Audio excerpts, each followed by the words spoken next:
Hello, my name is Kip Kozad, and welcome to The Yemenist. I want to thank all of those who tuned into the first episode. The comments were amazing. Thank you so much. If you're new to the channel, please subscribe and hit the bell icon so we can notify you when new videos are uploaded. I am excited to announce my very first guest, Amina Atiq. Amina hails from the UK and is an outspoken activist for a peaceful Yemen. Amina uses poetry and performance to shed light on injustice and reveal a beautiful side of Yemeni-British culture. Hear her story next on The Yemenist.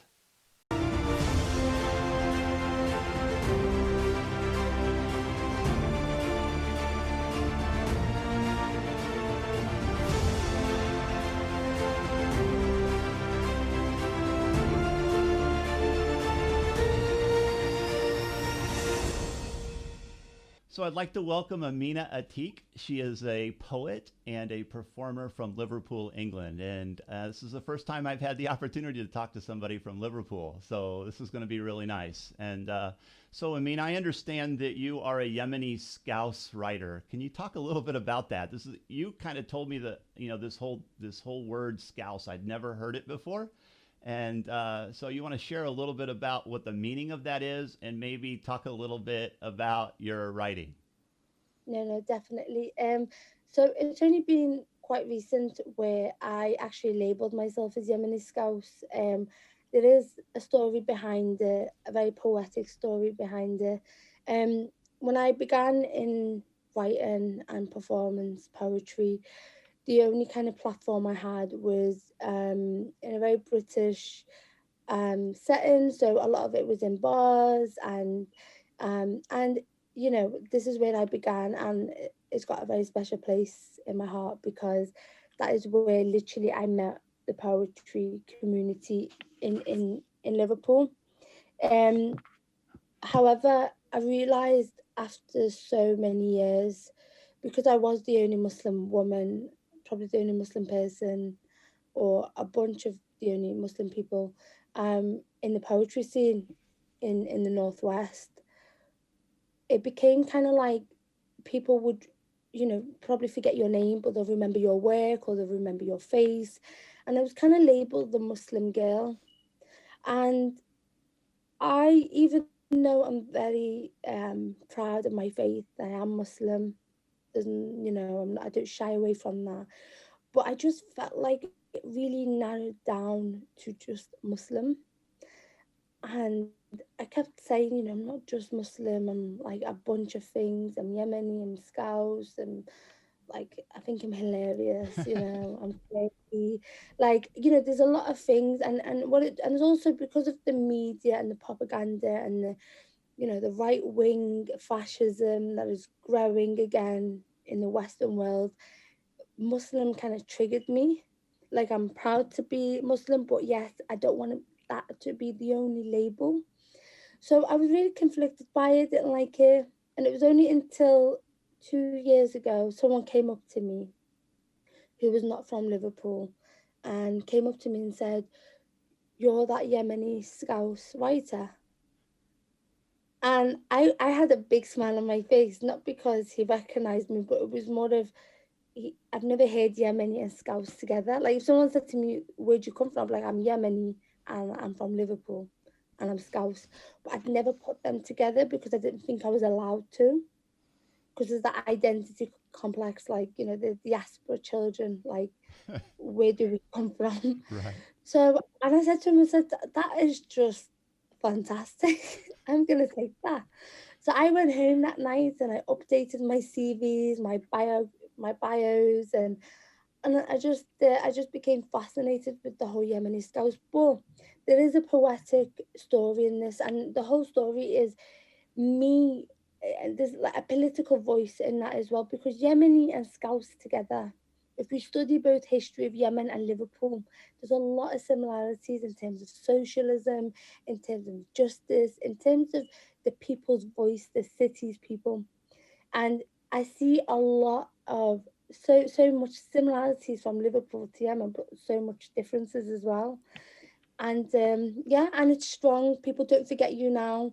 Um, Last time I went to a ladies' event, most of the women were very successful, middle-aged women. I went on LinkedIn after the event, after I'd done my performance, and I saw the hashtag Yemeni Scouts, and I was like, that is fantastic. So I think the idea is I want to take Yemen with me wherever I go. So for me to be able to be recognised not just as a writer, but to be Yemeni and Scouse is visibility and representation. Yeah, So not just that people can remember me by my accent, but to remember that I come from Yemen and Yemen exists and people want to know more. that's awesome. So So let's, speaking of Yemen, and this is really about Yemen, let's talk a little bit about Yemen. First, where does your family come from? Like, where is your ancestral homeland in Yemen? And maybe you can talk a little bit about how your family ended up in Liverpool. yeah. So my family come from, this is the fragments of history that I know. Because as where I can talk about this a little bit later with you, Kip, about this about this thing about how much do we know. But I will share what I know. What I know is that we used to come from a little village called Aswadia. We are now located in Rada, in the little town called Melah, which is on the northern side of Yemen. Mhm. The tribe we come from El Sharia. I don't know, something like that. Right. I'm quite new to, but this is the thing. I only know this because I asked, or no one would really tell you. And that's another thing we can talk about as well. So my parents, well, my granddad first came to the UK. There was a mass of Yemeni people that came post-war UK, and they arrived around the 50s, 60s. A lot of them came as an opportunity. They saw Britain, the economy was declining, and they saw an opportunity here to make business. And a lot of them then started having news agents, which is like corner shops, selling bread, milk, you know, your local things that you need at like 6 a.m. in the morning when you've run out of milk. That's your Yemeni community. That's what they did in the 60s. And also, not to say there was already shops at the time in the UK, but the news agents, the shopkeeper, was a Yemeni. So it added a different element to British culture. And a lot of Yemeni people undermine their value in, as Yemeni in British history. But yeah, a news, whether it's a news agent or not, and it's just selling bread and milk, you played a big, massive role. The UK at the time, in 50s to 60s, was healing from war. People were rationing. People were, poverty, and people were malnourished, and there was a lot of stuff still going on even though the war had ended. And I remember the first time I asked my grandmother, what did my granddad sell? And all she said was broken biscuits. Mm. And I became fascinated of the idea of broken biscuits. And when I'd done a bit of research, the idea was that it was part of rationing. This idea of the broken biscuits that you have at the bottom of um a box of biscuits, instead of throwing them away, you sell them in like little um see-through bags. And I would love if someone brought that back now. Because you want to mix biscuits, don't you? You don't just want one kind. So yeah, um, and um, and that's how my granddad came. He had a newsagent on Launch Road, and he already had two of my uncles in Yemen. So they were like really young, one and two. My grandmother came, and then she had the rest of her five children in the UK, and one of them was my father. So my father had a very British Scouse upbringing. That's awesome. So, how many times have you been to Yemen? What were those experiences like? Oh, what am I? So we used to go every 2 years, every 3 years. I mean, when we would go, we would stay for 1 month, 2 months. So would save up for 2 years to go again, buy presents again. um, I love the process coming to and when it comes to packing. Like your mother would for 2 years stack up the presents. She knows we're going to Yemen next year. and so you would go to Radat. Yeah, so that's where we would stay most of the time. Sana'a was like a luxury, like we'd go once every 2 weeks because they had like chicken and chips, like KFC. Little pieces of home. Yeah. So Um, yeah, I was just going to ask, what were those experiences like? What are some of the things that you remember about Yemen during those trips? You have a big smile on your face, and everybody that goes to Yemen, and someone asks about Yemen, everybody that I know always has a smile on their face. You ask me, I have a smile on my face. So why yeah. don't you tell me a And little bit about those experiences? I think you might get a bit of tears. Um, the only thing is when we used to travel to Yemen, I would look forward to it, but it was kind of like I was also dreading it, like because I knew that I had to conform to a culture that I'm not ready for, and because we stayed a long time, 2 months. So, I mean, honestly, there's so many experiences. Like I can go on and on. I think when you get to the that, even it's a big culture clash to the average person when they go from the UK to Yemen. However, as soon as you're there for 2 days, you adapt. Like I don't see any difference. Like I adapt very, very quickly. I, what I said I wouldn't become, I become. So, for example, and there's just so many things like the routine every day. There was a particular routine. You wake up really early in the morning. There's no alarm clock. You only wake up when the sun comes out. So that was really early in the morning. Because some of our houses didn't have curtains because we know when to wake up and when to sleep. um, and I mean, even if you did have kittens, there's probably loads of like little insects and animals trying to wake you up. Um, Breakfast was together. In the UK, I rush home in the morning to get to work. I eat alone. As soon as you're in Yemen, like the food seems smaller, but you're fuller. Hmm. Whereas here, I probably eat a big breakfast, and yeah, I'm just like starving throughout the day. So I mean, there's just so much blessings. It's the community feeling. It's the fact that everyone in Yemen knows you, but you don't know them, and they're expecting you to come, and they know who you are. But loads of people are approaching you. You're like, oh my god, who's that? And is that your grandfather's sister-in-law's brother's nephew? And I'm like, okay. um and then you become like, the washing machine broke in our house 2 weeks ago. I was complaining because I'm not washing my clothes. As soon as you get into Yemen, you have a washing machine, but I am happy to use my hands. You adapt to that lifestyle. It's very simplistic. You don't think about the materialistic world. Every night there's a gathering in your auntie's house with music, clapping, drum with the drums, a lot of poetry. There's a lot of things, and I took all of these things for granted. I didn't fully appreciate the experience. Now that we can't go to Yemen as we want to safely, it's a loss. My uncle who lives in America was at Yemen at the time when we traveled, and he took me all over Yemen in the car, from Taiz to Ib to Aden, everywhere.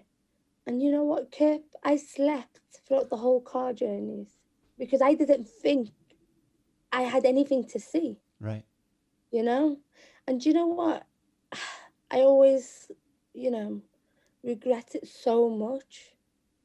And to be honest, it did get to the point where I was like, oh my God, every place looks the same. It doesn't. No, no, it's and and, amazing. and yeah, It's and a, I regret it. it's It an brings a lot of sadness that I did not fully fully appreciate that experience, the fact that we traveled across Yemen with no, with safety, we were Hmm. able to pass checkpoints Hmm. without any delays, Yeah. and yet I decided to fall asleep because I thought it was boring. But you won't make that mistake again. When Oh no, everything's fixed, and I know in your mind you have all these places that you want to see or go back to. And I'm the same way. I was very fortunate when I lived there for 2 years, and I got to travel a lot in Yemen.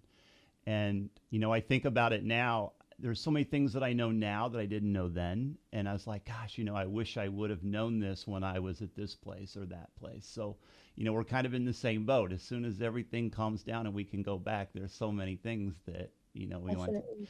So let me ask you real quick. I have this idea that, when I was there was so many things that happened that I was thinking this could only happen in Yemen, right? There's so many stories. I'm going to put you on the spot here. So, can you think of something that you remember on one of your trips that you're thinking, this could really only happen here? You know what? I love when the men in Yemen hold hands Hmm. when they walk. Hmm. It's just a brotherly love like that, and that intrigued me because I mean, in the UK, when we see two men hugging or showing emotion or expressing, it's, there's a lot of negative stereotype towards it, and people discriminate against that. But in Yemen, and when I saw that, because I've lived in the West, I remember asking my mum, why do the men show so much love to each other? Even the way they greet each other, I find it very intriguing. Um, and the brotherhood in Yemen is very strong compared to the Western world. Very, very strong. And I don't think I've ever seen it anywhere in the world. And I think it's across the Middle East, but something different in Yemen. Yeah, I mean, I It's think that in Yemen, there's a lot of barriers that don't exist that exist in the Western world. As far as like even neighbors, right? But in Yemen, not that everybody's related, but there is a long, long tradition of living side by side, generation after generation, and that changes the entire makeup of a culture, right? Because def- we're, even, your family moving to Liverpool, you can only go back for, 40 years or 50 years or 60 years. But in Yemen, you're talking about hundreds, if not thousands of years where people have lived side by side knowing each other. no, definitely. I would say the second thing that you wouldn't get, is the fact that people, I don't know, in my village, people write their name of their family household on, they write it with a big black marker. And I just think that is absolutely beautiful. Like, Heather Beit Filan, this is the house that belongs, and it'll probably be the name of the grandfather or the name of, and I just, and then there'll be like the number of the house, of course. But it's the fact that, this house belongs to this family. Mm. It just shows you that the Yemeni people know their boundaries and their territory. And I always say this, and this relates to the war as well. Like when the Yemeni people invite you into their home, it's an honor, you know. But when you are uninvited, it, they find it offensive, Mm. and there's a political point there. Yeah. Uh, and this is why the war is chaotic, because the Yemeni people can't deal with invaders and people coming in and out. They don't deal with that. Right. They And deal with yeah, I was just going to say uninvited. I remember, my time in Yemen. Most of the doors in my village were always open, and of yeah, course, because of the gender thing, you'd always have to knock or whatever when a male was around, so the women would not be around, without their hijabs on. But, it's almost like there's this free passage of space And, you were talking a little bit about time, and how, like in the West, how your time is taken up by so many different tasks. And, there's a little bit of that in Yemen, but really time is almost irrelevant there. And I share this story that I was on a bus one time. Actually, I think it was a taxi. It was one of those, doobobs, like a collection where everybody Like, comes in. what is that? Yeah. Yeah. And, I asked somebody the time, and three people blurted out times that were all different. They were off by 15 minutes, 10 minutes, right? That's so like Yemeni, because it doesn't really matter. Nobody's on any kind of timetable by and large, right? Especially in the village. That is absolute. That's beautiful. That they just laid out 3 different times. I think weddings in Yemen are a special place as well. I don't know in different types of villages in Yemen, but in our village in Madar, because I realized that, you know, because of the economics, um, the problems with Yemen. Oh my God, my words are stuck. Um, Come on, but anyway, poet. so one thing I really find interesting in Yemen that's quite different is the weddings. Um, I mean, the weddings in the UK are as mad and crazy as the ones in Yemen, but in Yemen they do something called a Jem'iyah in our village. And the last time I went to Yemen, 44 grooms and brides got married on the same day. And the idea is because, instead of young men and young women, getting married and everyone does their own wedding hall and it just costs a lot of money. So they said, okay, why don't we put together all the grooms in one hall and all the brides in their own house? And it was an amazing night because I visited like 20 houses That's just to see the brilliant. bride, That's brilliant. take off my burqa, and then, dance a little bit, go to the next house. And some of the houses were on the like mountains, some of them were like on this in like the bottom of this town. So, you had to get really good running shoes. So and I just find that really fascinating. And this is where, even though I feel like the Western world is very individualistic, like it's all about you Hmm. and your career and your future, which is great. But Yemen is about community cohesion. It's about coming together. It's about, and this idea, when it came out a few years ago, it saved a lot of people from spending a lot of money on weddings and said, what, let's bring all the grooms together. And then they do all these fascinating, very edited pictures of the grooms. Some, But yeah, the weddings definitely, and all, and when you hear all the grooms coming down the village, all the women will be on the balcony pretending that they're covered up with the burqa, or they're trying to peek. Um, but yeah, I so miss Yemen. yeah, I do too. Um, so Yemen has this long tradition of poets and poetry. I mean, it goes back for centuries, right? If not millennia. And I know, especially in the north, there's this thing where they almost have like competitions, poetry competitions. There's such a strong tradition, and I'm sure that you're fully aware of that. With you doing your poetry. So, um, how does Yemen influence your poetry? Okay, so my knowledge on the historical knowledge on poets in Yemen is very new. Um, when I started doing poetry, because my Arabic is very broken, um, I was always criticized by the Arab community. How do I write poetry in English? It's not authentic enough. So I felt like I couldn't then dip my fingers in Arabic poetry. So for years, I never looked at it. I didn't ask about it. It was only until recently I said, I am Yemeni. Even if my Arabic is broken, I am allowed to read. I'm still allowed to read. I'm still allowed to find out more. And when I did, and I'm glad I did, it was the first poet I ever come across was Muhammad Zubairi. I was actually at an event, and that was the first time I heard about him. And I studied poetry in university as well, so I've gone through the the academia world, and never ever have I, when someone asks me who inspires you, I always struggled with that question. So it's like no one, I've never read a poetry collection and thought this speaks to me. Yes, it inspires me, it challenges me, but it was never fully. I just couldn't find, something that spoke to my Yemen or about home or Watani, or I just couldn't find anything in English until I read Muhammad Zubayrid and it was translated. I literally was crying in the event. I was Mm. like, and he has really shifted my poetry.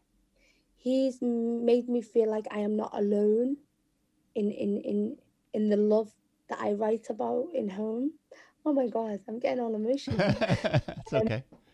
but it's such a powerful thing, and this is why writers, who write poetry, novels, are so important that we value their work. Muhammad Zubairi did not dry his ink and then get assassinated for us, for us to forget him.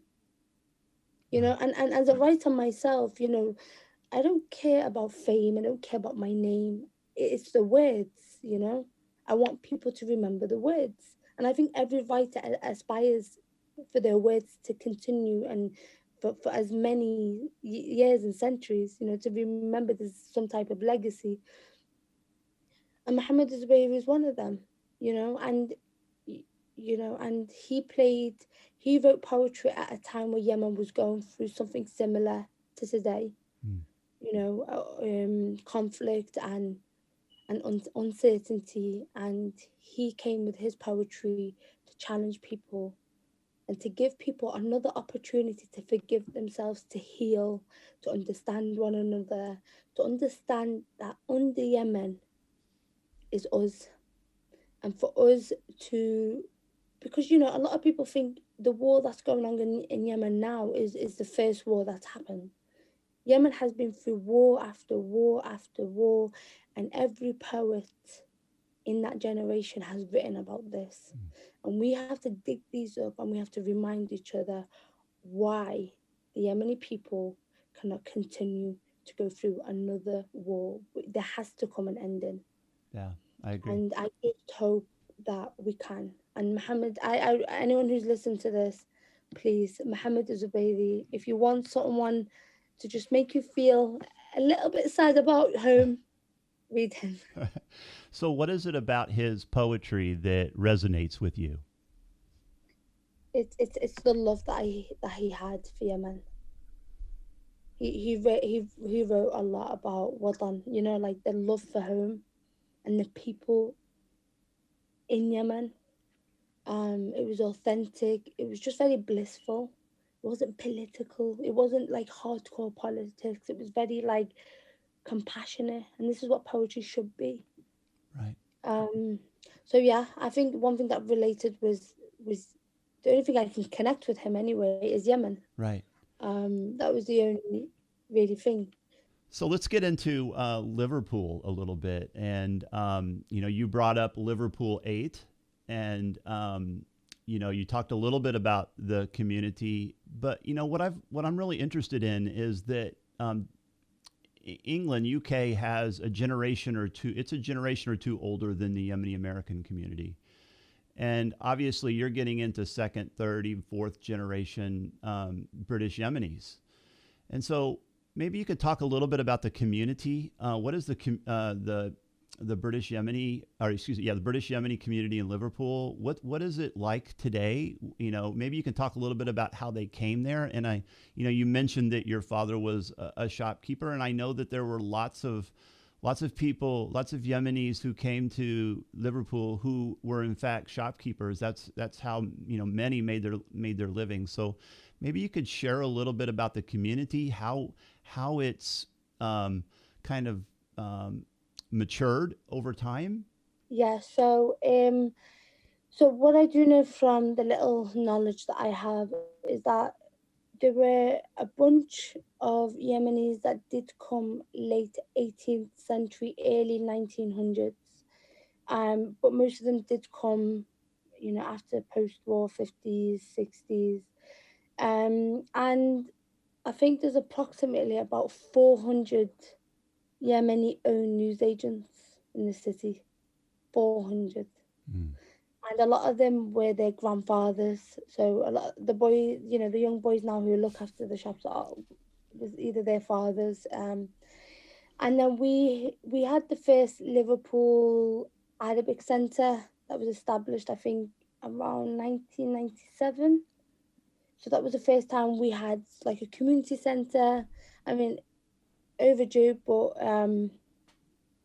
but we did have a recognised centre which was for the Yemeni people.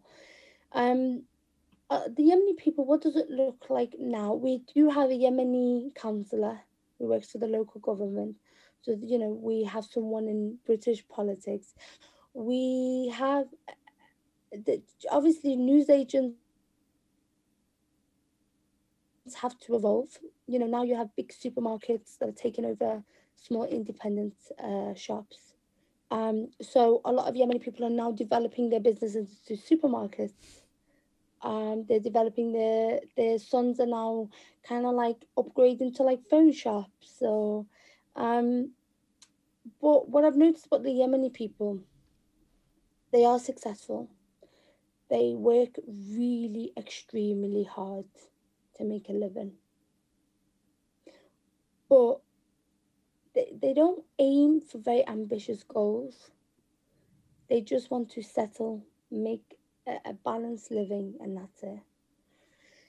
Even though I respect that, it's however you want to live one's life, but I do challenge the Yemeni community a little bit more that think a bit more, and I just think it's because they are afraid of taking risks. They just want to do what they know and what others have done. So yeah, so I think that's what the Yemeni community looks like. But I do, the women in Liverpool, I would say, are very, very connected with each other. When the war began in Yemen, the first people to respond were the women. They started fundraising, they're very, very close knit. I do feel like, though, that the Yemeni community in the UK or in Liverpool, I don't think they understand they have a role in history, Mm-hmm. British history, and they see themselves as just people who have just come here, who migrated to the Britain. They don't understand they have a right to exercise their political voice. And I say this because when I've facilitated with young people from the Yemeni community, they're quite confused of whether they can even call themselves British. And this is why this whole Yemeni Scouts thing that I use is not for me. It's more to show people that I can be both. I don't have to be British and not Yemeni, or Yemeni and not. I can be both. And I say this, I'm Yemeni and I am British. I'm Yemeni because I am the color of the skin of my home. I'm Yemeni because of the food I eat, the way I dress. But I'm also British because I live in Britain. I play a part in British history. I'm part of this history. Right. So we deserve a place in it. But for us for people to know that we deserve a place in it, we have to first recognize that within ourselves. And I think it's definitely, I think the Yemeni community are afraid that they're going to lose their Yemeni-ness. Yeah, I think that that is a challenge. Do you see some of the older communities? Obviously, you don't live in some of the the areas that the first Yemenis came, and now they're fourth or fifth generation. But do you see the same struggles there amongst the Yemeni community, even though they could be fourth and fifth generation? I mean, they're way more British than they are Yemeni, right? Yeah. There's a lot of, they've just failed to give themselves another opportunity. and they just think that this is it. There's no, and I think it's just they like, for example, when I started doing poetry, no one was really against it. It was just more like, oh, I wouldn't go there, you know. But now, my biggest supporters and my mentors are Yemeni men, and it's because the Yemeni people are just, they always wait on the sidelines just to see if someone else does it. But they are great. Like when they see something and when they come together, they are amazing. They come together in rain or sun. They will do it together. But it's just that first risk taking movement that they sometimes just are afraid to do. Hence why the young people now, like I owe firstly the respect to our older generation who come to the UK, who have made this place a home for us, who made us feel like that we don't have to give up on our Yemeni side. So this is another thing. Out of all the other Arab countries who are in the UK, no matter where you travel in the world, Yemeni people are really, really, they don't, they, it's embedded in our upbringing that we don't forget our Yemeni side. And I give that to our older generation, our elders and our parents who have made sure that I myself still have this love for my home, and still know what is Yemen, where it is, and I can still speak Arabic, I can still communicate. However, I just think they have failed to, not failed, but I think they are afraid that to mix both together. And speaking to the British people who are not Yemeni, they have a role to play to make, communities like the Yemeni community feel like they have a role to play. And this starts from political people who are political figures in our country. But when we have fascism and the right wing party pushing their agenda on mainstream media, very difficult, very, very difficult for people to integrate. Yeah, we have that So, same. Yeah, I was just to say we have that same problem here, and you know that full well that we have the Muslim ban and the restrictions on Yemenis, and it's just absolutely appalling because it creates distance and creates barriers that are completely political and racist, and it's just not good for any culture to do that. definitely. No, no, definitely. However, um, I can only say that um, the Yemeni people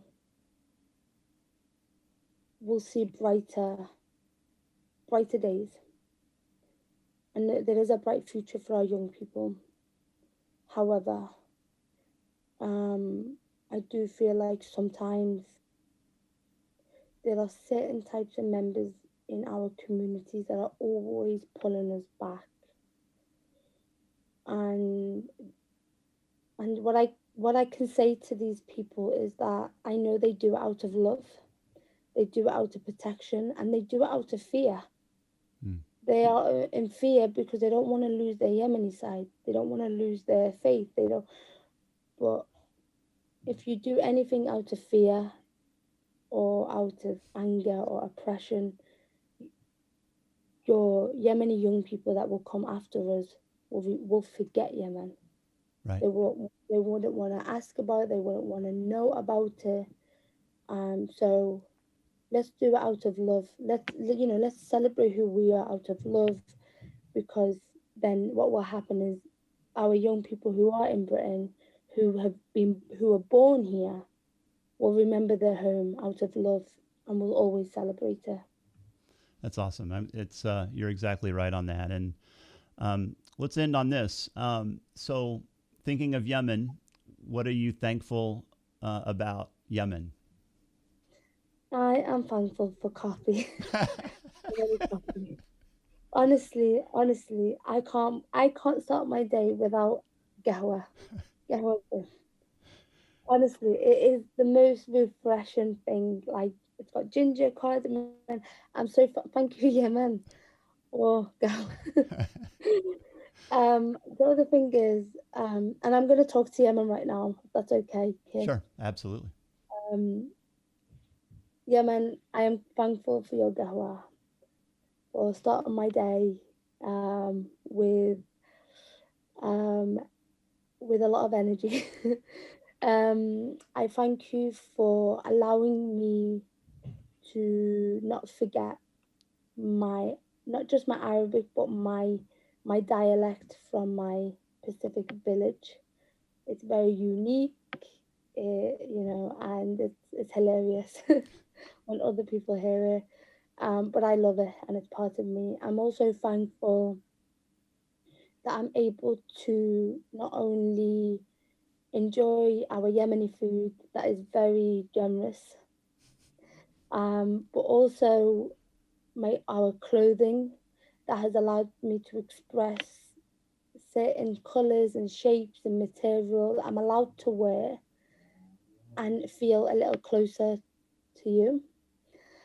And lastly, I am grateful for our poets, our revolutionists, our writers, our uprisers who have always wanted to see Yemen in peace, in solidarity, in togetherness.